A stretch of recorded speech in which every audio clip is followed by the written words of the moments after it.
El español Salvador Freixedo entró a la orden de los jesuitas en 1939. Dejó los hábitos en 1969. Desde entonces se ha dedicado a escribir y a reflexionar profundamente sobre el cristianismo. Él piensa que el cristianismo es un mito más y se pregunta, respondiendo, ¿por qué agoniza el cristianismo? Hoy en Foro recibimos a Salvador Freixedo. Gusto saludarlo, bienvenido. Gracias por estar con nosotros.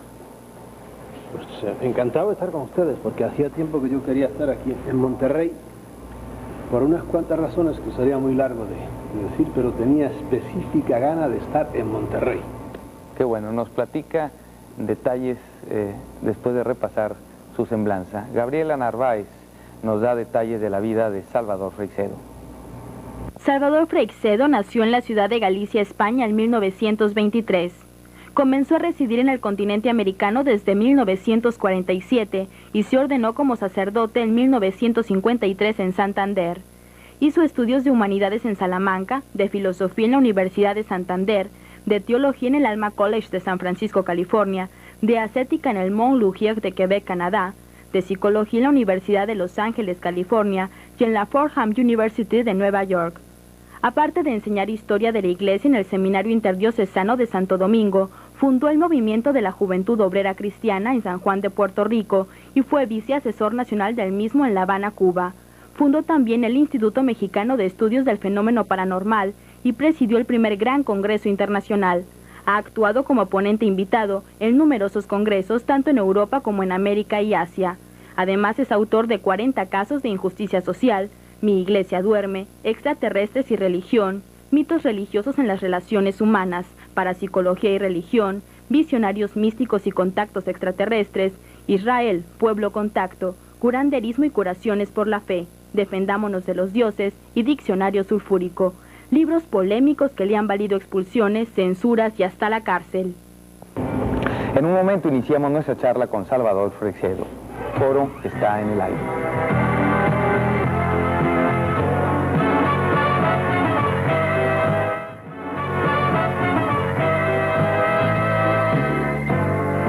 Salvador, entonces usted estuvo 30 años en la Orden de los Jesuitas. En 1969 deja los hábitos. ¿Cómo estuvo eso? No es que dejara los hábitos, fue el general, el que llaman el Papa Negro, Pedro Arrupe, que era amigo mío. Habíamos estado hablando en Roma. Pues se formó tal polémica con el libro mío que se llama Mi Iglesia duerme, un libro escrito desde dentro de la Iglesia y con amor a la Iglesia. Se formó tal polémica que el cardenal de San Juan le escribía y decía, este hombre que no se calla, y por otro lado los obispos me seguían presionando a mí. Total, que el general de los jesuitas me dijo, mira, vamos a respetar nosotros tu libertad a que tú digas lo que quieras, porque Arrupe era muy buena gente. Y por otro lado, no nos metas en problemas a nosotros, vamos a dividir nuestros caminos y tú quedas libre. Y eso así fue. Yo redacté el documento en que me separaba de los jesuitas. Y me quedé libre ya. Después de 30 años me encontré pues nada, con un cheque de $100 que me dio el superior de San Juan de Puerto Rico y que yo se lo devolví, ¿verdad? Y dije, bueno, vamos a nadar. Y aquí estamos tan tranquilos. Nunca se deja de ser sacerdote, ¿no? Según la teología, no se deja nunca, porque hay dos sacramentos que son el bautismo y el orden sacerdotal que no se pueden repetir, que imprimen carácter, como dicen los teólogos. Los demás sí se pueden repetir. De modo que, según dicen ahora los que están horrorizados, pues yo seré sacerdote hasta en el infierno. Pero como no hay infierno, pues no hay problema, se queda uno tan tranquilo. ¿Cómo que no hay infierno? No, hombre, eso es una de las cosas terribles que tiene el cristianismo en cuanto a enjuiciar el más allá. Es de las peores religiones que hay, porque eso, el infierno del cristianismo es terrible, es aterrador. Y yo aprovecho aquí la ocasión para quitarle el miedo a la gente. Esos infiernos de más allá y fuegos y paraísos son calumnias que no han levantado a Dios, los teólogos. ¿Entiendes? Un Dios que nos dicen que es Padre no puede tener semejante tortura. Eso es un absurdo en el cual yo creí mucho tiempo, porque yo fui un fanatiquito durante muchos años, nací en eso y tardé 40 años en sacudirme eso y en rebelarme contra semejantes absurdeces. De modo que yo en este caso estoy defendiendo la bondad de Dios. Dios no tiene infiernos. Bueno, podremos estar de acuerdo en que no hay infierno tal y como se le concibe a la gente en las llamas y torturada de esa manera tan concreta, ¿no? Así... Sí, con fuego y un demonio metiéndote pinchazos. Pero el infierno existe de otra manera, es la ausencia de Dios, como el cielo es la gloria de Dios, disfrutar de la gloria de Dios. Y el Dios purificante es el purgatorio, ¿no? Bueno, el purgatorio es, como dicen, en algunos países dicen el purgatorio, ¿verdad? Porque en lugar de pulgas. Nada, son todo cosas que la mente humana ha ido haciendo, porque tú te sales del cristianismo y te vas a otras religiones y siempre la gente ante el más allá, la pobre mente humana empieza a fabular, a inventar, ¿verdad? Y de las invenciones que hemos tenido aquí es el purgatorio, que es una doctrina que muchos cristianos no aceptan, por ejemplo los protestantes no aceptan semejante cosa. Ahora, que hay infiernos, ¿cómo no va a haber? Este planeta es un infierno, como nos lo han impuesto todos los grandes políticos y los grandes militares y los grandes locos que dirigen este mundo. Este planeta es un infierno, dejando aparte del infierno en que viven muchos, la mayor parte de los seres humanos, en el más allá, yo estoy seguro que hay gente que merece algún tipo de infierno, no un infierno como el del que hablábamos, sino que los hagan reencarnar, que ahora está de moda la reencarnación. Hazlo reencarnar en Etiopía para que te mueras de hambre, tú que mataste de hambre a otros, etcétera, etcétera. ¿Qué hay en el más allá? No lo sé, ¿verdad? ¿Y usted cree en la reencarnación? ¿En ese tipo de reencarnación? Yo ni entro ni salgo, no la acepto también como un mito más. Algunos ya reencarnación para ellos es un dogma más. Yo no quiero salir de Guatemala para caer en Guatepeor. Yo sí digo que hay gente que merecen reencarnar. ¿Por qué? Por imbéciles. Porque han sido los perfectos abusadores y desgraciados y sinvergüenzas en este mundo. Hazlo reencarnar en un barrio donde todo el mundo tenga que trabajar, levantarse a las 5 de la mañana, o en una nación o en una raza donde te den leña para que veas, si es que traes memoria de lo que fuiste antes, para que veas lo que es la vida. Pero no sé si hay reencarnación o no hay. No me opongo a ella tampoco.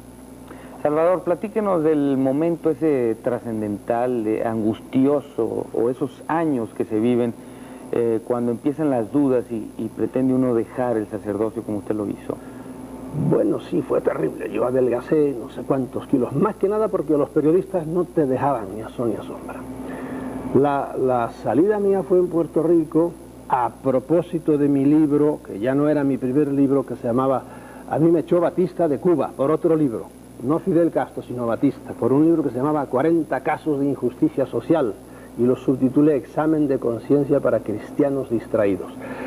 Y por ese libro Batista, que era muy listo, le dijo a mis superiores, miren, este mejor que se vaya, y me invitó a salir, y me fui entonces. De ahí me mandaron a Puerto Rico, y allí al cabo de unos años escribí. Yo tenía un puesto importante en todas las diócesis, trabajaba con los obreros, con la juventud obrera, y escribí Mi iglesia duerme, un libro de meditación para monjas piadosas. Vaya, hoy día no pienso así ya, he ido evolucionando. ¿No piensa que haya monjas piadosas?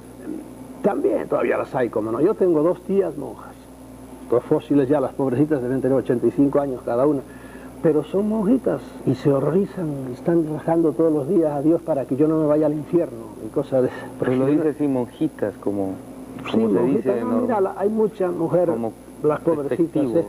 No es despectivo, yo no las pobrecitas han seguido un impulso que es sincero, ¿verdad? Y han entregado su vida a Dios, no saben, en el más allá les van a premiar de alguna manera, pero no saben que muchas de estas entregas pues son entregas inútiles.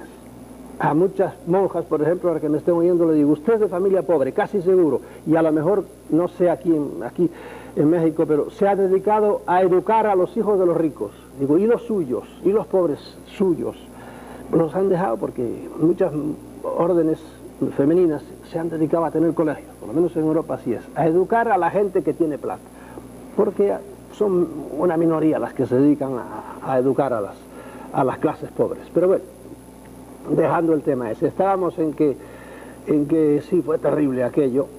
Y a mí no es que me viniera una rebelión repentina, no, poco a poco yo veía que una cosa se decía, otra cosa se hacía, que el cristianismo que yo, burgués, porque yo nací en una familia burguesa, mi abuelo era un hombre rico, y cuando me metieron a trabajar con los pobres, ¿verdad? Pues empecé a ver que había el cristianismo de esta gente tenía que ser diferente, etcétera. Empecé a revolverme, y una cosa era lo que la teoría y otra cosa era lo que el cardenal de San Juan de Puerto Rico practicaba, que entonces no era cardenal, era solo arzobispo, al cual yo había conocido de párroco, de modo que sabía su vida y milagros, y alguna vez me quiso acogotar, y yo le dije, mire, monseñor, a mí me trata usted con respeto, y no dejo que me trate como trató al padre fulano de tal, al cual mató a disgustos. Y a mí no me trata usted así. Si quiere hablarme, no me hable con un vaso en la mano. Era una fiesta de mi ex santo patrón Ignacio de Loyola, y me empezó a decir cosas. Dije, me llama a su despacho y ahí hablamos de hombre a hombre, pero aquí no. Y le di la vuelta, me di la vuelta y me fui. Y claro, ahí empezó ya el choque. Y llegó un día en que en mí maduró todo eso, y en una semana yo le dicté a una grabadora, le dicté el libro Porque agoniza, le dicté el libro Mi iglesia duerme. Y se formó ya todo. Que es un libro bueno, es un libro que ya te digo, hoy día no estoy de acuerdo con muchas cosas de las que digo ahí. Pero sigue pensando que la iglesia duerme. No, ahora ya ronca, ¿entiendes? Ahora es peor, porque ya ves que después de ese libro he escrito Porque agoniza, ya no duerme, está agonizante. Está agonizante, la iglesia, eso es un hecho. Ahora, después en el último libro, que precisamente tienes ahí encima, el cristianismo, un mito más, es decir, tú analizas el credo cristiano, el dogma cristiano, y dices, pero ¿cómo es posible que se pueda creer esto y esto y esto? Aun teólogos de primera, por ejemplo, como Hans Küng, que vive y es uno de los grandes teólogos de la iglesia, tiene un libro que se titula así, el Infalible, refiriéndose al Papa. ¿Cómo es posible que, por ejemplo, se pueda defender la infalibilidad del Papa, o de quien quiera que sea, pero en concreto del Papa, cuando uno conoce la historia de la Iglesia? Y allí en el libro precisamente Mi iglesia duerme, yo doy una lista como de 12 papas en que han dicho cosas que el que vino detrás tuvo que rehacer lo que había dicho el otro, ¿verdad? Y claro, los teólogos siempre tienen explicación para todo. Los teólogos son de los que donde digo, no digo, que digo, Diego, y es un lío. Y cuando te encuentras con la Sagrada Escritura, por ejemplo, párrafos que no hay manera de tragarlos, los exégetas que se llama, es decir, teólogos diríamos en el campo eclesiástico, en el campo bíblico, saben explicarlo todo absolutamente. Pero uno tiene también cabeza para, sin los miedos sacros, sin miedos al infierno, digo, no, esto es así, esto me dice mi razón y con esto me quedo, y punto. Pero ¿por qué es un mito el cristianismo? ¿Y por qué agoniza el cristianismo? Algunas respuestas de Salvador Freixedo después de unos anuncios. Foro está en el aire.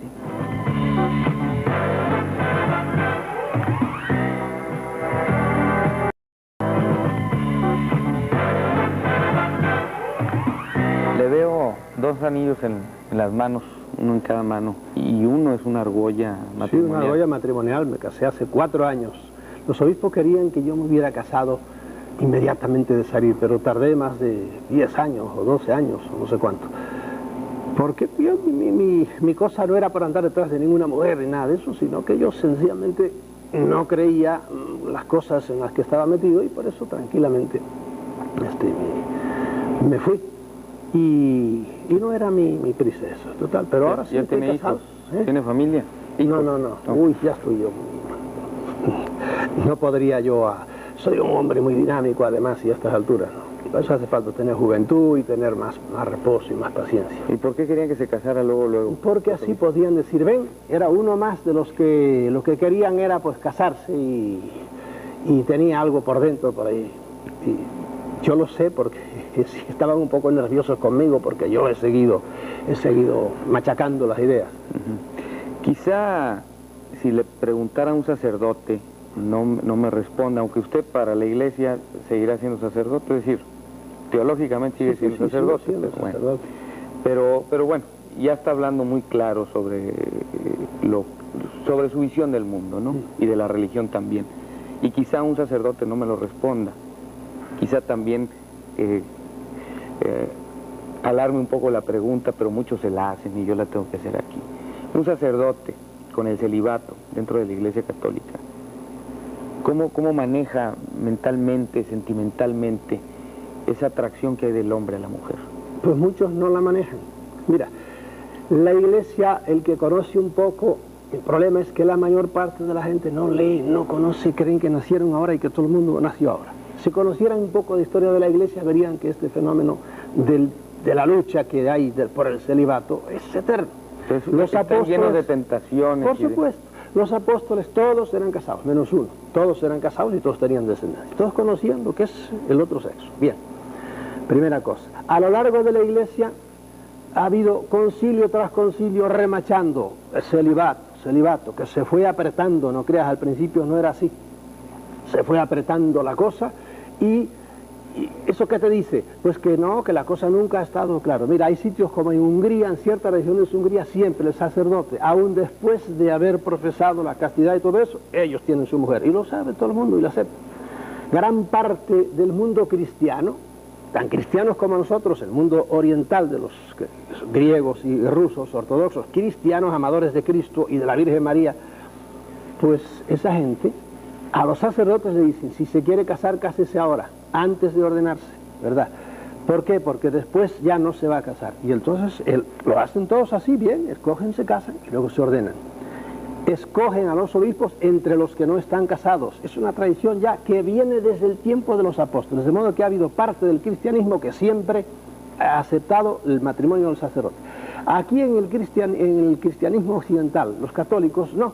El Papa, desgraciadamente, porque este es un Papa que camina para adelante mirando para atrás, es decir, muy conservador en sus ideas, aunque viaje mucho, etcétera, acaba de dar una encíclica sobre la castidad y remachando, porque, como te digo, es muy conservador, remachando la cosa. Eso es fatal para la Santa Madre Iglesia hoy día, dado como es ya el mundo de la televisión, se le meten las mujeres en casa al sacerdote, por muy tranquilo que es, una de dos, o cierra el televisor, o si no, yo no sé cómo pueden vivir.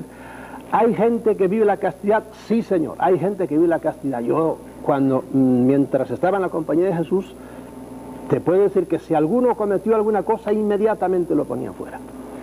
¿Usted fue casto mientras estuvo de Sí, yo puedo decirte que yo viví castamente los años, porque además no tenía ocasión, yo trabajaba intensamente en lo mío. Me empecé a darme cuenta después, cuando estaba dentro todavía, ya dejé de ser estudiante, no te olvides que yo, desde que entré en el noviciado hasta que me dijeron el visto bueno, pasaron 16 años encerrado, trabajando, formándome, 16 años, en una carrera un poco larga. Cuando empecé a salir y a tener trato ya con jóvenes de uno y otro sexo, empecé a darme cuenta de cómo eran las cosas. Pero bueno, estaba uno más o menos preparado. Pero con tentación. Natural, si uno es natural y está sexuado, ¿verdad? Pues las tentaciones son... Hay gente que se mete en la boca del león, ¿verdad? Y entonces es natural. Eso le pasa mucho a los pobres sacerdotes que viven solitarios, sin una gran preparación, en pueblos y donde las mujeres se les meten debajo casi. Entonces es natural, bueno, y por eso pasa lo que pasa. 40.000 casos en que hay, vaya, medio trampa. Y para eso hay que ser tolerantes, porque el sexo es una cosa más. En el cristianismo se ha divinizado el sexo. Se ha hecho de la castidad un sacramento más. Eso es una tontería. La Santa Madre Iglesia lo que debería hacer ahora, ¿verdad? Y yo me río de mí mismo al decir esto, porque yo sé que los grandes mogules de Vaticano no entran por ahí. Dios los bendiga, que hagan lo que quieran.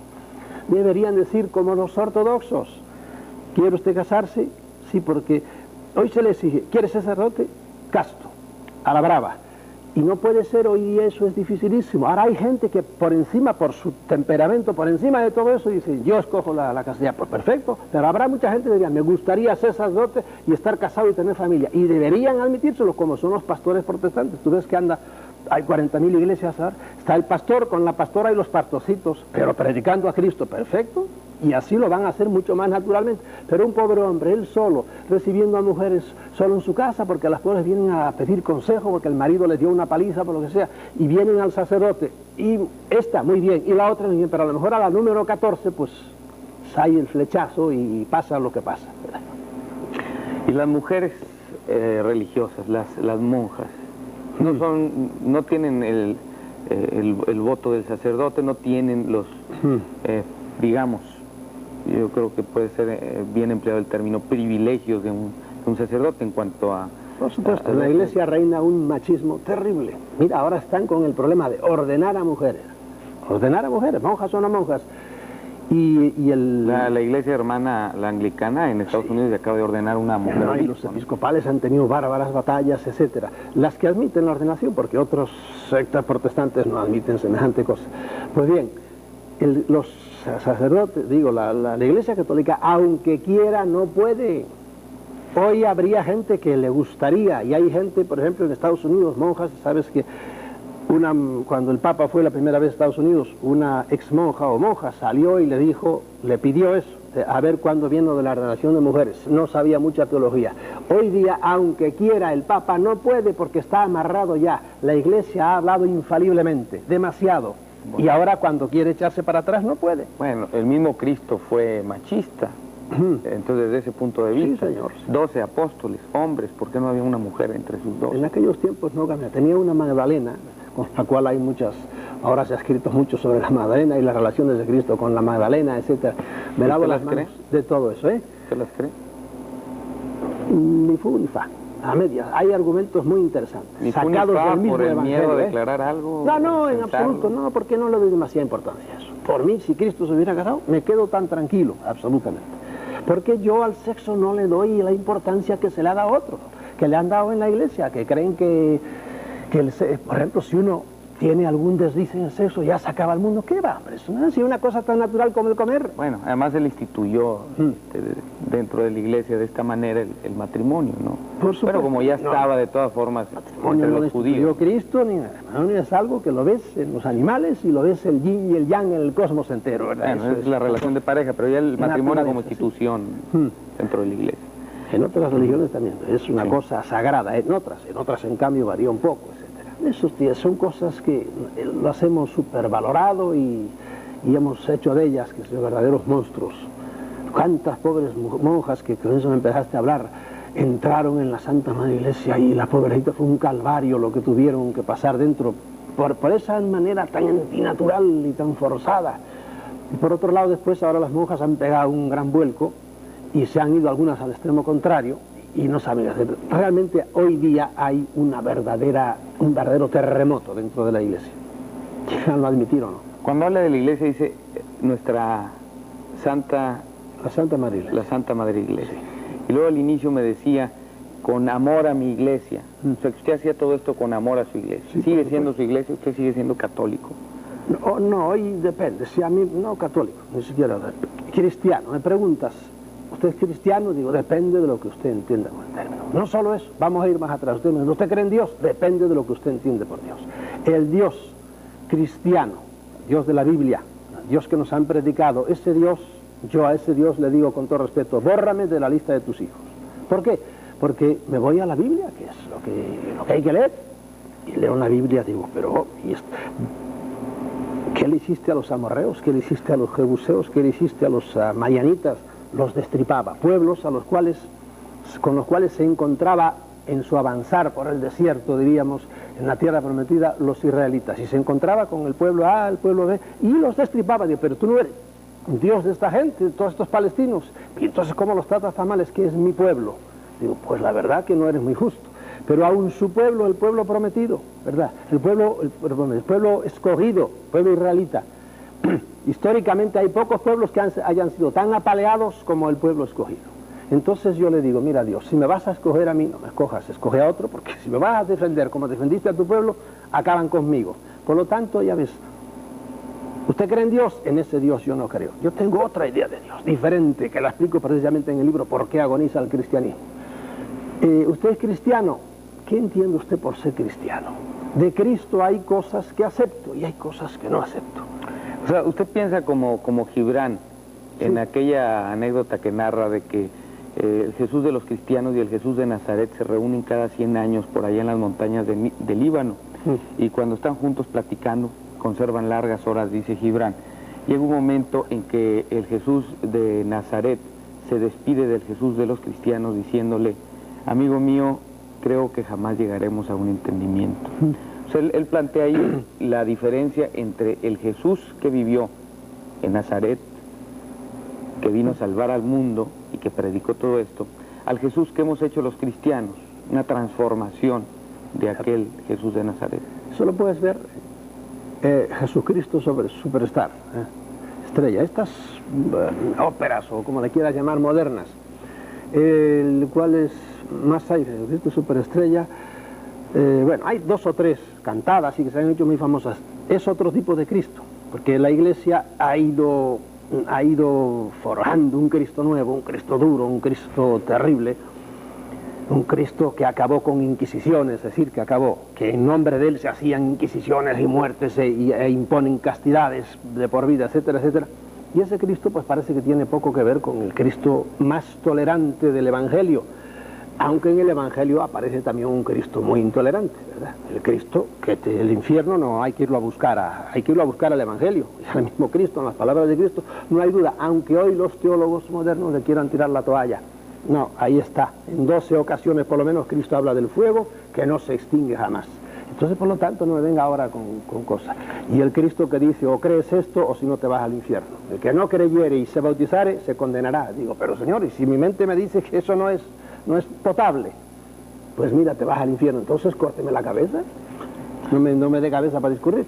Salvador, ¿usted habla con algún ingrediente de frustración? Ninguno.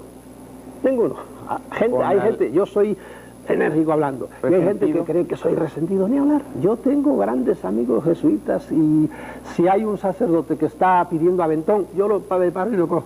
Ahora eso sí, me gusta buscar las cosquillas después, saber cómo piensa él su cosa. Sí. Pero me da lástima, por ejemplo, al señor cardenal obispo de San Juan, ¿verdad?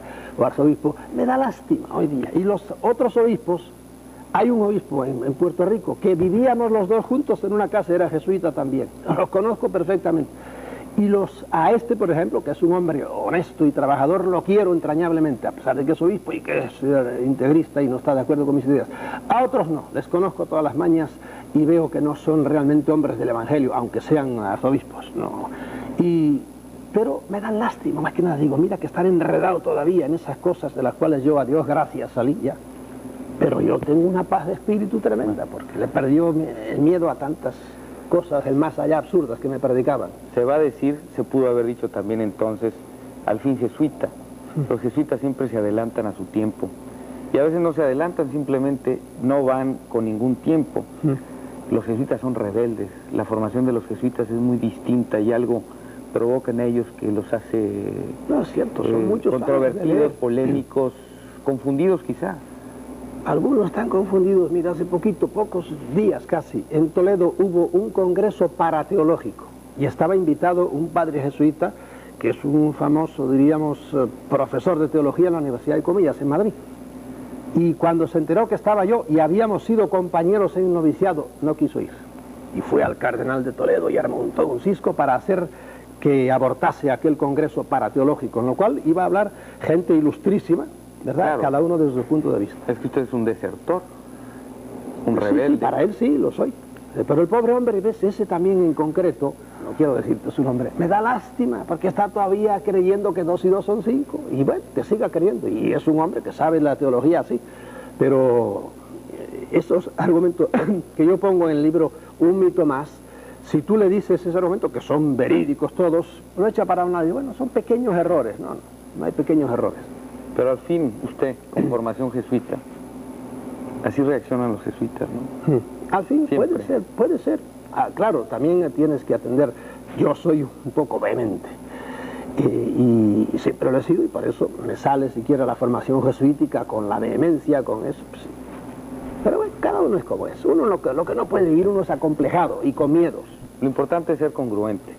Sí, pensar, decir y hacer. Coherente con la idea que tienes y actúa, que es lo que no hacen muchos en la Santa Madre Iglesia, por ejemplo. La Iglesia es una institución que predica pobreza. Entonces tú ves que los cardenales hasta hace poco tenían una capa, una cola que tenía 7, 8 metros de largo, era el ritual, 8 metros de cola de este seguidor y de este predicador de un hombre que no tenía dónde reclinar la cabeza. Y digo, pero ¿y cómo? Como diría el otro, átame estas moscas por el rabo. Y luego los grandes capelos, y luego las instituciones, digo, las vestimentas. Cuando el Papa Urbano, no me acuerdo qué número, porque hubo muchísimos urbanos, aunque algunos eran bastante inurbanos. ¿Cuántos armiños para su, ahí lo digo, de los 40.000 datos que todavía en ese libro, se hubo que sacrificar para hacerle su vestimenta? No sé si 200 o 300 armiños, digo, pero este es el que predica, el máximo representante de aquel hombre que caminaba descalzo diciendo bienaventurados los pobres. bienaventurados los que lloran. Por Dios, esto es una caricatura. Son 2000 años de historia que le pesan demasiado a la iglesia, ¿me entiendes? Es Salvador Freixedo, ex sacerdote jesuita, ahora escritor. No tardamos en regresar, Foro está en el aire.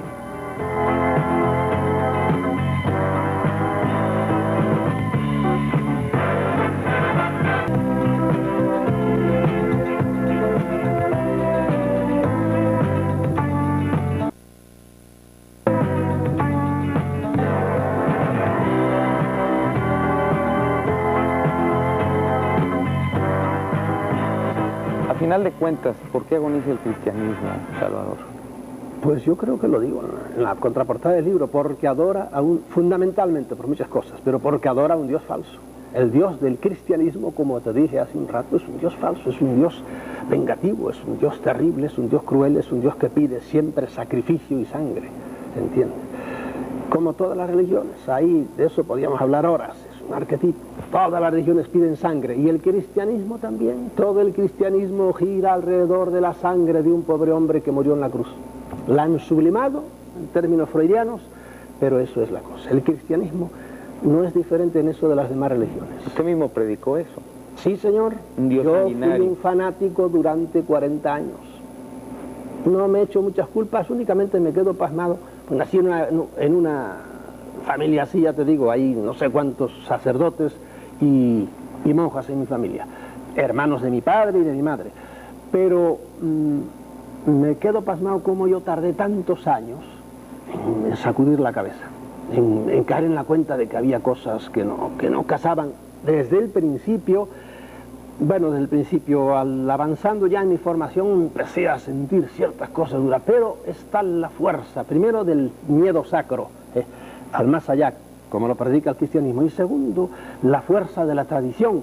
Ahí tienes al gran teólogo Hans Küng escribiendo libros contra la infidelidad del Papa, dando argumentos de todo tipo para sospechar que el cristianismo realmente no es lo que dice, y sin embargo él sigue católico. Dice, ¿por qué? Porque nací en esto y tengo que morir en esto. Y yo ahí le dedico un capítulo diciendo a Hans Küng, no me convencen tus argumentos, la verdad, porque si tienes razón, aunque hayas nacido en eso, pues salte de eso, porque eso de seguir el lema de que hay que creer en algo, hay que creer en algo que sea creíble, porque si estás creyendo una paparruchada, pues suelta eso porque es una tontería.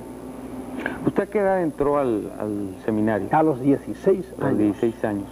Antes así se estilaba, incluso desde más chicos, ¿no?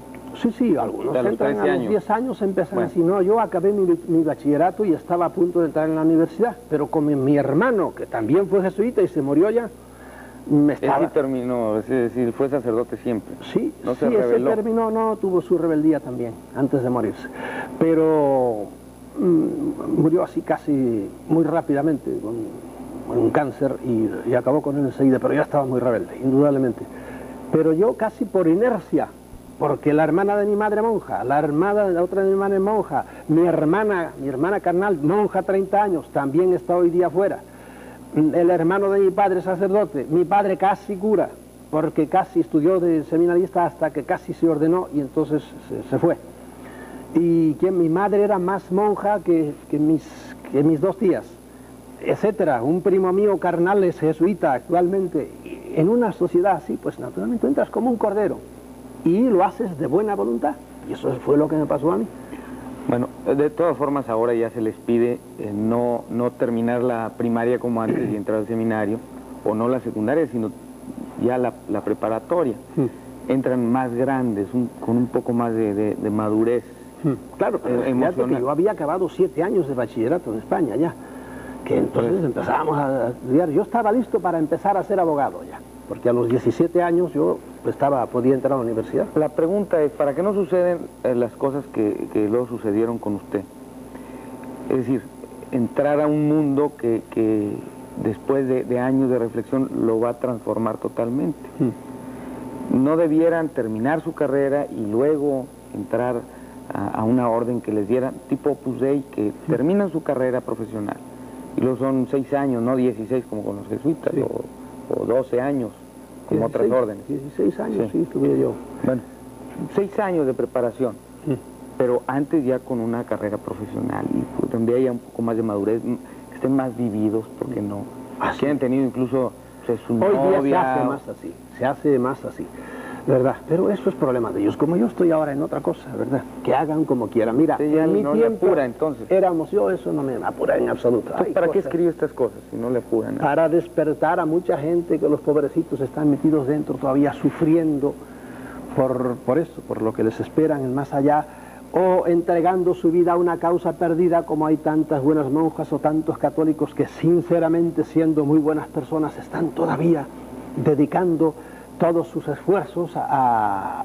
La mayor parte no es así, pero bueno, hay gente que se entrega todavía. Por ejemplo, tú hablabas del Opus Dei, tanta gente, me da pena todavía. ¿Cómo es posible que se crean las cosas que predica, aun dentro del cristianismo, tan rancias el Opus Dei en estos tiempos?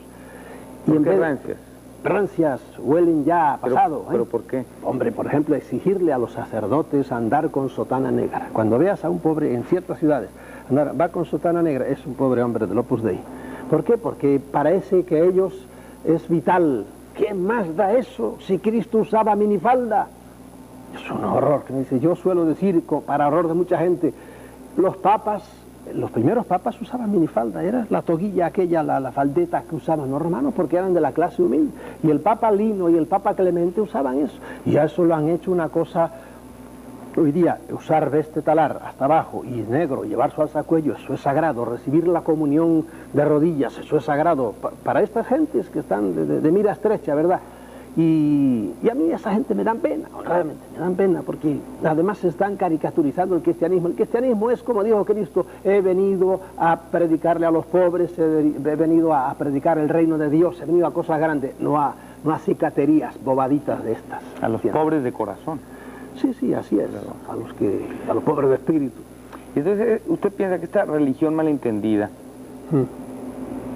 enferma a la gente, la trauma, ¿De cuántos pecados, de cuántas enfermedades no ha sido causa precisamente la doctrina de la castidad en muchos niños, predicada tan absurdamente como se ha predicado? Tantas neurosis, lo he vivido yo. No te olvides que yo he confesado a muchísima gente y yo he bregado con miles de jóvenes, he dado ejercicios a 40.000 jóvenes y he visto las neurosis que muchos muchachos que realmente son gente recta, pero les predicaban cuidado esto y los pensamientos, y tenían un cisco alrededor de la castidad enorme, y eso degeneró en auténticas neurosis que a algunos los ha llevado al manicomio. Y esa es esta manera de predicar el sexo, absurda, ¿verdad? Y luego tantas vidas cortadas, truncadas, traumadas. Por eso hay que entregar todo a Dios y se meten en un convento y mucha pobre gente sufriendo toda la vida allá.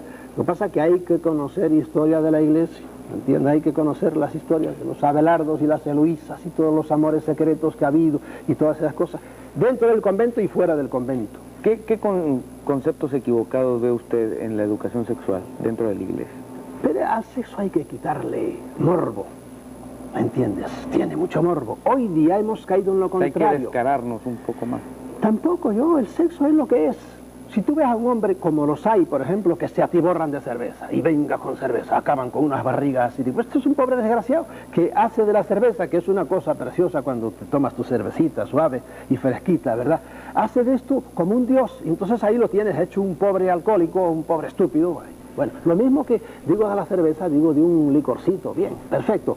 El sexo, si lo reprimes tanto, naturalmente, como es una cosa tan natural como el comer, llega un momento en que explota, y ahora explota en el extremo contrario, y viene pues todas estas cosas absurdas de todos estos videoclips que nos ponen ahí, que es sexo puro, además mezclado con retortijones y estupideces que le enferma todo eso, y vienen estos muchachos que ya no son capaces de amar a nadie, porque no aman a nadie, se tumban y se revuelcan con cualquiera, lo mismo macho que hembra, porque está todo mezclado.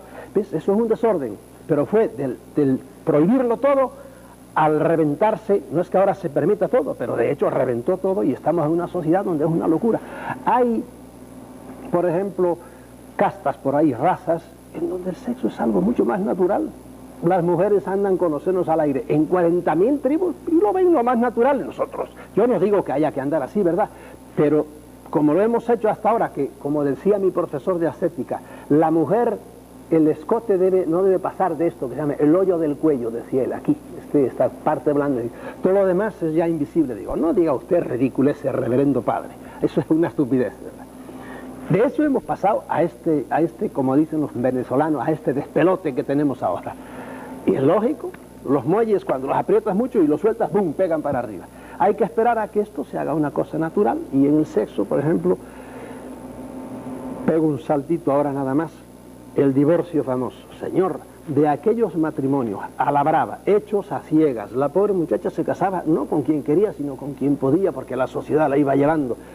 Y entonces encima te exigían, casi no habías tenido opción para escoger, ¿verdad?, hace 30, 40 años, y ahora eso sí, una vez ya que has escogido, que no has escogido en realidad, que te llevaron al altar agarrada así con un anillo por aquí, entonces fidelidad y hasta la muerte.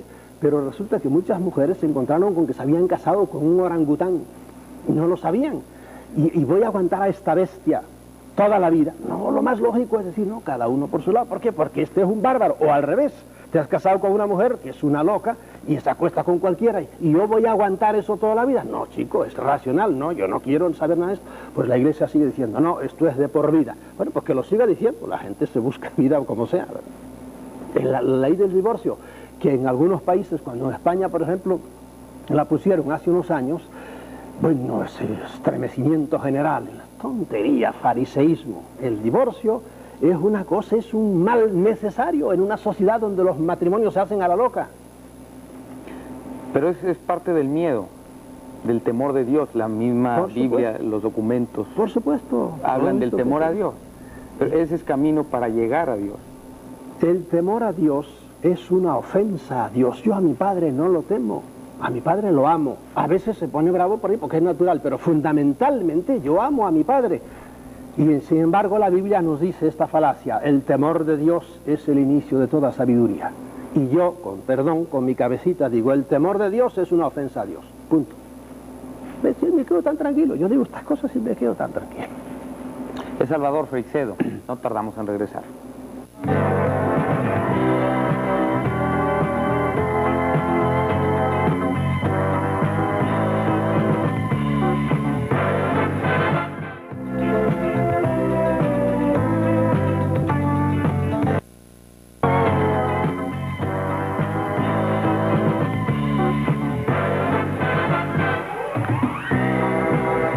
No está excomulgado.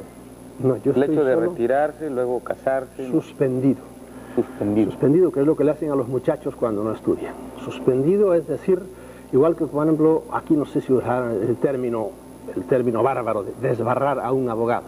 Es decir, que no le permiten ejercer por cosas que ha hecho en otros países, se llama así. Yo estoy suspendido, no me permiten ejercer. Ahora, si yo digo misa, mi misa es ilícita pero válida. Si yo doy una absolución, mi absolución es ilícita, pero válida. Si yo consagro el cuerpo de Cristo, según la teología, yo me lavo las manos. Eso, pero yo sigo siendo sacerdote. Eso dice la teología. Ahora sugieren una excomunión para los abortistas, incluso para las autoridades que promuevan el aborto, la despenalización del aborto. Y ya no se atreven, porque si no conmigo, por ejemplo, deberían haberme suspendido, pero hoy yo al señor obispo, arzobispo, no sé si será aquí el arzobispo de aquí, de esta ciudad, de Monterrey, yo le digo, atrévase, ¿verdad? No se atreven. ¿Por qué? Porque se dan cuenta de que eso es darle a uno todavía más caché, más fama y más publicidad, y por eso se quedan. Antes sí, a los pobres curas los amedrentaban con eso. No solo eso, sino que el Papa publicaba un entredicho, que es algo por el estilo, o una excomunión contra un rey, y el rey pues hacía, te puedo poner ejemplos en la historia, vamos, allá en Canosa, el emperador Enrique fue arrodillado a hablarle al Papa, al terrible, bueno, no me acuerdo. ¿Pero quién? ¿Enrique VIII? ¿Quién? No. Ah, el emperador allá. El emperador en Alemania. Y fue a pedirle perdón. Fue a Roma a pedirle. No, allá en las montañas estaban entonces encima de la nieve, ¿verdad? Que le quitara la excomunión, etcétera, etcétera. Y amenazaba con eso. Hoy día eso perdió ya su significado y no. A mí si me excomulga el señor obispo, quien sea, o el Papa, yo lo excomulgo a él, quedamos empatados los dos. Y me quedo tan tranquilo. O sea que le dieron más caché a Marcel Lefebvre. Por supuesto, el pobre Lefebvre, es que este Papa piensa mucho como Lefebvre, ¿entiendes? Son primos hermanos. Lo que le molesta al Papa es eso, que no vaya a Roma y no haga, y no se le someta, eso es lo que le molesta, pero en el fondo, pues piensan bastante. Lo que pasa es que el pobre Lefebvre ya se le pasa, le está patinando el coco, como dicen por ahí por el Caribe, y ya quiere volver, porque estos son ridículos. Yo he discutido con algunos lefebristas atrás al Concilio Vaticano II. Quieren volver a la liturgia de San Pío V, y yo he dicho a algunos de ellos, porque no, Pío V, porque no vuelven a la de Pío I, que está más atrás todavía, porque esa fue la liturgia que ellos tuvieron cuando eran niños, y quieren la misa en latín, y quieren tonterías, eso no importa nada, si la esencia del cristianismo es el amor, y es el perdón, y es el inclinarse al pobre, y es lo que Cristo, la parte buena del Evangelio de Cristo vino a traernos a todos, que es la fraternidad de todas, nada más, lo demás tonterías. Lo demás son tonterías, absolutamente. Recibir la comunión de pie, decir la misa en latín, hablarle al público de frente o estar de espalda, todo eso son tonterías. Capisallos largos, capisallos cortos. ¿Ir a misa los domingos? Por supuesto, eso. Y mandar a uno al infierno porque no fue a misa el domingo, pero un infierno eterno con fuego. ¿A quién se le ocurre semejante mentecate? Yo fui a misa el domingo, bueno, ¿y qué? Pero yo amo a mi prójimo, eso es lo importante. Hay mucha gente que yo los veo que andan ensobacando su evangelio, ¿verdad? Yendo por aquí, siempre son hombres del libro, ¿verdad? Pero Dios te libre de echártelos de socios en un negocio porque te pelan al moñito, como dicen los cubanos. Porque con su evangelio debajo del brazo no son hombres de fiar. En cambio hay gente que casi no conoce el evangelio, pero son honestos. Yo conozco a mucha gente que no son cristianos y son honrados, y con ellos puedes ir al fin del mundo. Ese es un cristiano. Salvador, ¿usted de qué vive? ¿No ha pensado en formar su secta religiosa? No, ni hablar. Voy a salir ahora de una cosa para meterme en esto. Alguna vez me han dicho, usted va a hacer alguna vete al cuerno. Yo no quiero saber de eso. Yo quiero que los hombres usen su cabeza. El hombre es hombre porque es racional. El pecado de mucha gente culta, se llama culta, de mucha gente de dinero, de mucha gente preparada, es que no usan su cabeza y lo único que hacen es atracarse precisamente de esa cajita que tienen ustedes ahí, por la que me están viendo. La televisión, y se atracan de televisión y de deportes y de show, y en cambio no se sientan a pensar realmente qué es la vida. No se rebelan, por ejemplo, contra situaciones en que vivimos hoy día, presión, políticas, económicas, religiosas, no piensan, ¿verdad? Hay que pensar, eso es lo que yo predico, pensar.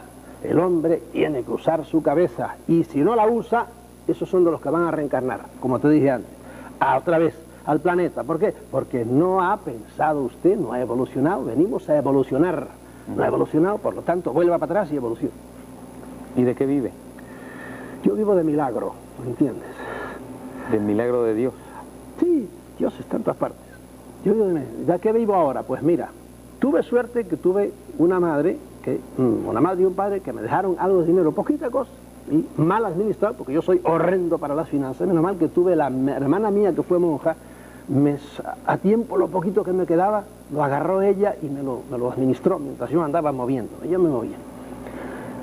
Los libros dan muy poco dinero, pero poquísimo. A mí he tenido mucha suerte porque no te olvides que yo llevo más de una docena de libros y se venden mis libros. Lo que pasa es que la mayor parte tengo que hacer una excepción ahora con la editorial Posada, que ciertamente se está portando bien conmigo, pero yo he tenido grandes editores que me han hecho unos atracos horribles. Me han robado todo lo que han querido, porque yo siempre, el dinero para mí ha sido secundario. A mí basta con vivir al día y estar tranquilo y se acabó. Capital, no tengo capital ninguno, pero vivo al día. Soy millonario en amigos, porque yo te digo que puedo ir a 20 ciudades y tengo siempre casas de amigos que me invitan y que están contentos con que yo esté y me pase con ellos una semana o así. De eso, y hablando también, a veces hay mucha gente que hoy día empiezan a pagar bastante bien cuando uno habla, pero hasta he hablado miles de veces, pero como lo oyes miles de veces, y jamás cobro un centavo. Salvador, hace un momento le preguntaba de la excomunión a los promotores del aborto. ¿Usted qué piensa del aborto? Ya con esta visión distinta. Es un tema duro de pelar, el aborto. Mira, al cerrarse en banda, infantilmente, como hacen hoy día la predicación oficial de la iglesia, aborto no, pero señor, oiga usted primero las circunstancias del aborto. ¿Qué haría usted, le diría yo al señor obispo, al moralista número 1 aquí de la ciudad de Monterrey? ¿Qué haría usted con una muchacha a la cual la han llevado a la fuerza, la han violado, un sinvergüenza, y ahí la tiene usted ahora, pues que dé a luz. No, esa muchacha, el cuerpo de ella es suyo, y no tiene por qué darle cabida y darle sobre todo ser la madre de un fruto que tiene dentro, que se lo han metido a la fuerza, por lo tanto tiene todo el derecho de ir para afuera. Y empiezan ellos a defender, olvidándose de la pobre madre, empiezan a defender al niño. Y dicen, señor, ese niño es un embrión que tiene, no sé, un cuarto de pulgada, no, tiene milímetros, ¿verdad? Y está defendiendo, atienda a la madre, hay un derecho contra el otro derecho. Ahora, la Iglesia siempre ha querido que enseguida viene Dios y crea un alma, eso es todo un mito también. Y lo hace para este hombre, y hay una persona total, no hay tal niego. Es más, hoy día, si se mete uno a oír lo que dicen los conocedores de esto, sin estar prejuiciados, que están todos los grandes biólogos y todos los grandes especialistas en ginecología y por ahí, te dicen, uy, eso está muy lejos de ser como nos dice la Iglesia, que ya hay una persona entera, etcétera, etcétera. De modo que en un caso como ese, ya les digo a la Iglesia, mire, no pueden cerrarse sin más ni más. En un caso como ese, yo por cierto les digo a la niña, aborta. Otra cosa es... el tiempo que lleve. Otra cosa es cuando me dicen, mira, el niño ya puede vivir, está dentro, está a los 7 meses. Digo, hombre, ahora piénsalo, ya es una cosa más de pensar, porque ciertamente ahí yo a ese niño sí le doy cierto tipo de personalidad. No hago lo que hace la Iglesia, que se olvida siempre de la madre. La Iglesia siempre atiende al crío. Está bien, tiene sus derechos, pero más derechos tiene la madre, una persona totalmente hecha, ¿verdad? En un caso en que van a hacer, yo le diría, no, se te pasó el... Es algo así, y perdóname si me voy del tema, como el que está usando una propiedad que no es suya. La ley, me imagino que la ley de aquí en todas partes, hay un término que dice, prescribió este derecho, porque hace 20 años que estoy metido en esta finca, nadie me ha dicho nada, y ahora viene usted, no, mira, la ley me dice que a los 12 años esto ya es mío. ¿Por qué? Porque está así la ley. Usted ha tardado 7, 8 meses en ponerse de acuerdo consigo misma, y ahora va a hacer abortar. No, ya cogió derechos, ese niño está ahí. En ese caso le diría, no puede usted abortar. Y las leyes, la italiana y la española y en general la sueca, las leyes, los países que hace tiempo que están en esto, discriminan muy bien, ¿entiendes? Hay que ser flexible. Por supuesto, es lo primero que hay que hacer, que es lo primero que no hace la Iglesia. Lo primero que dice, aborto, no. Pero señor, el aborto es una cosa... Bueno, pues en todas las familias hay reglas del juego, y en todas las religiones. Sí, en todos los países. Pues yo le digo, pongan una regla de juego para eso y no se cierren en bandas, sin más.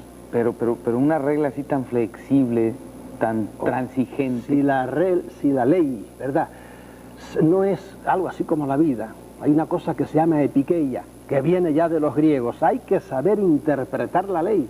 Y la ley no es una cosa así, para eso hay, figúrate, tribunales constitucionales. ¿Para qué? Pues para que hay un tribunal que la Constitución dice esto, sí, pero este lo interpreta así y este lo interpreta así, y hay que ir a un tribunal tercero. Y en general todas las leyes admiten su interpretación. En este caso es lo mismo. Primero, que no hay ley. Hay la ley de no matarás, ¿verdad? Y la Iglesia no ha matado. Vamos, la Iglesia ha matado, tiene cadáveres en sus entrañas por miles, porque ha hecho guerra para defender. Hay guerras justas, decían los teólogos antiguos. Ah, sí, ¿y dónde está el precepto? No matarás. Ahí se lo interpretan. Bueno, pues aquí estamos en lo mismo. El aborto, no matarás. ¿Usted se basa en eso? Bueno, pues vamos a interpretarlo como hizo usted para sus guerras. Porque hasta hace poquito, mira, Pío IX fue el que lo hizo. Defendió a cañonazo limpio el Vaticano y todos los territorios. Y vino Garibaldi y vino la moderna Italia y tuvieron que tumbarle a cañonazo limpio las murallas del Vaticano porque lo defendían. Y no matarás, seguía estando ahí, no matarás, pero el que se ponía delante de una bala de un cañón del Vaticano acababa. No tardamos en regresar para concluir nuestra charla con Salvador Freixedo, escritor, ex sacerdote jesuita. Foro está en el aire.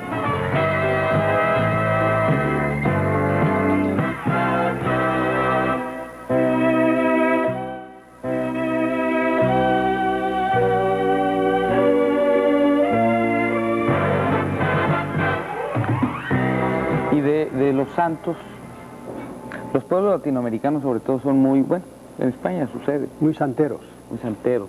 A veces le restamos importancia a Cristo, ¿no? O al Dios mismo, al Dios Padre, ¿no? No, en la Iglesia ha habido mucho de eso. Y entonces se van por el lado de la Virgen, son muchas, o por los santos. Y usted también lo hizo, ¿no? Dejado, sí, por supuesto. Bueno, yo siempre me di cuenta de que el centro en la Iglesia tiene de ser Cristo. Y lo que hemos hecho con la Virgen ha sido también, hay una inflación virgínea, que es lo que indigna a los protestantes, ¿verdad? Contra nosotros, los católicos, y contra los ortodoxos. Los ortodoxos son más devotos todavía de la Virgen que nosotros, o por lo menos tanto. Y eso realmente es un sacar fuera las cosas, sacar fuera de quicio. Y no digamos nada, en América pues está toda sembrada de santos. Fue una de las cosas que más me gustaba a mí, conocer lo que se llama hagiografía, vidas de santos. Ha habido gente eminente, pero indudablemente la personalidad de los santos en la Iglesia, de los tan diversos santos, es interesantísimo. Hay santos que eran psicóticos totales, pero con diploma de psicóticos, y por eso llegaron a la santidad. Hay santos, en cambio, que eran más dulces, tenían más sentido común, etcétera. Un San Juan Bosco, por poner un ejemplo, un santo agradable, simpático, al cual le pasaron cosas que yo me gustaría que me las explicaran los teólogos desde su punto de vista.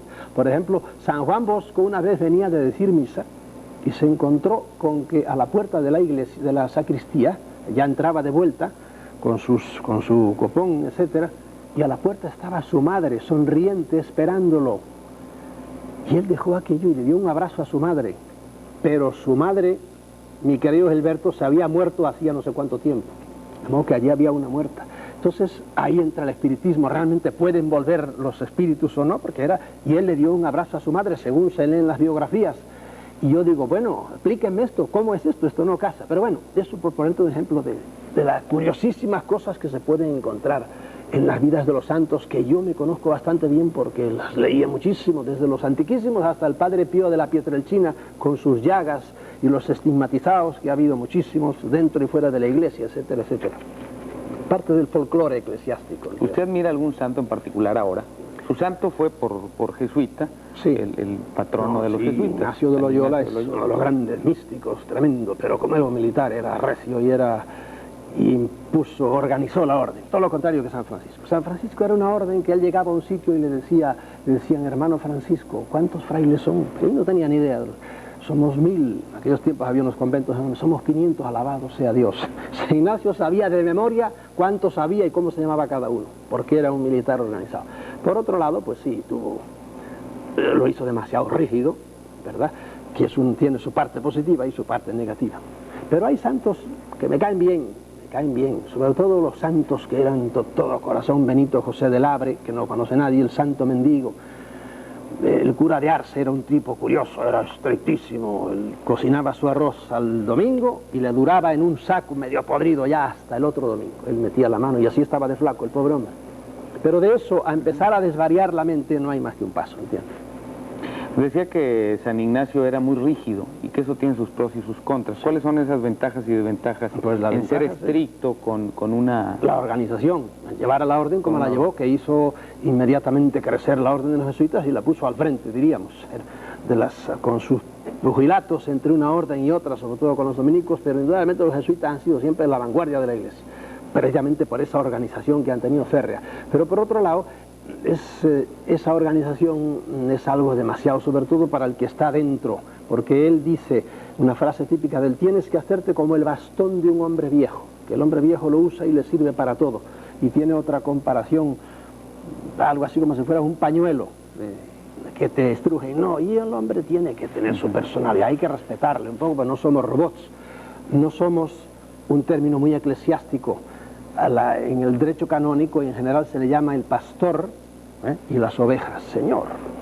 Que hay una diferencia tremenda. Yo no quiero ser oveja de nadie, déjeme ser carnero por lo menos, para investir un poco, para defenderle un poco. Y la iglesia ha tratado siempre pues, a sus fieles como ovejas, le llama a los simples fieles, con más de simples que de fieles. No, yo tampoco admito eso. Los protestantes son los que más repasan la Biblia, las Escrituras. El católico casi no la conoce. O sea, salvo un grupo, bueno, son los más, iba a decir fanáticos, pero no va a ser que ofenda el término, los más dedicados, los más metidos en la religión. Pero el resto de los católicos casi ni conoce la Biblia. El protestante da citas y todo, ¿no? Y usted hace un momento me quedé pensando, cuando hablábamos del temor de Dios, contradecía lo que dicen las Escrituras. Bueno, son las Escrituras palabra de Dios o invento de los hombres. Bueno, hay un capítulo entero en ese libro que es la Biblia, palabra de Dios o inventos de los hombres. Y cuando te metes a leer la Biblia, a conocer la Biblia, pues te encuentras con que racionalmente hay 40.000 cosas que no se pueden admitir en la Biblia, pero 40.000 cosas. Es un libro muy largo la Biblia.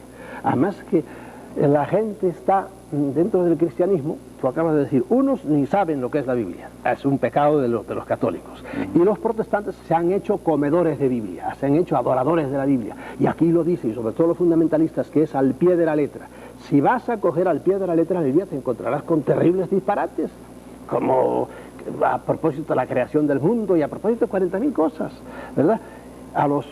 Desde el punto de vista de la sociología, de la medicina, etcétera, hay muchos horrores que la gente desconoce. Por ejemplo, hay una frase en el Eclesiástico que es: muélele los lomos a tu hijo, es decir, dale buenas palizas antes de que se te haga ya como un potro indomable. Digo, oiga, eso lo oye cualquier pedagogo, por ahí dice, qué barbaridad. Bueno, pues es palabra de Dios también, tontería. Le achacan a Dios cosas que gente pensaba, les hablaban. La Biblia, hay más de 100 autores ahí, ¿verdad? Además, ¿cómo ha llegado la Biblia a nosotros? Porque traducciones de traducciones de traducciones, en fin, ese es un tema larguísimo. ¿Hay cosas positivas en la Biblia? Por supuesto que las hay, pero la gente no se da cuenta de que cada religión tiene su Biblia.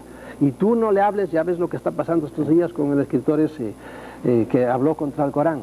No le hables a un maometano mal del Corán, ¿verdad? ¿Por qué? Porque le hacen como a este, lo sentencian a muerte. El Corán está lleno de disparates, que me perdone el Ayatollah Khomeini. Y vas a los Vedas, y vas al Zendavesta, y vas al Dhammapada, y son las Biblias. Pues usted está hablando mal de la Iglesia Católica. ¿Quién? Yo. Bueno, pero menos mal que en la Santa Madre Iglesia ya no llegamos a las aberraciones del Ayatollah, que me condenen a muerte. Los señores obispos son una gente muy amable, etcétera, y le mando un saludo desde aquí al señor obispo. De todas formas es bueno que alguien pertenezca a una religión. Las religiones, o así como usted, a la larga, le han hecho más daño a la humanidad, no a una persona privada. A la humanidad le han hecho mucho más daño a las religiones. Usted está con Marx, es el opio del pueblo. Mando al cuerno a Marx entera. Yo, no me hagas entrar en el tema de la sociología, que me encanta. Pero el marxismo practicado, hemos visto que está fracasando tremendamente. Y empezó a fracasar rápidamente. Que hay puntos verdaderos de más, claro que la dice verdades de puño. Pero a la larga no ha aterrizado bien. Y lo vemos en las sociedades que ha creado y en los muertos que ha causado. ¿Usted vivió en Cuba? Sí, señor. ¿Y ahí cómo tratan a la gente? Estuvimos en Cuba haciendo un reportaje. Los jóvenes, para ellos, el Dios, hablo de los que ya nacieron después de la revolución, el Dios es Fidel Castro, o sea, ¿cuál otro? Porque claro, llegó Fidel, yo ya no viví el tiempo de Fidel, porque a mí, como te dije antes, me echó Batista de Cuba, ¿verdad? Volví después unos tiempos, y te advierto que Fidel en una ocasión tuvo un libro mío, el primer libro que yo escribí, lo tuvo no sé cuánto, en esos discursos maratónicos que echaba, durante un buen rato, diciendo, mire lo que dice este cura, y empezaba Fidel a decir cosas, verdades que yo dije, y que de cierta manera fueron una premonición para los que iba a venir después, porque en la Cuba de los 1000 millonarios en aquel tiempo, ¿verdad?, había gente que ganaba $22 mensuales. Los cubanos de Miami esto no lo admiten, pero era así, ¿verdad? Porque yo trataba con ellos y los conocía.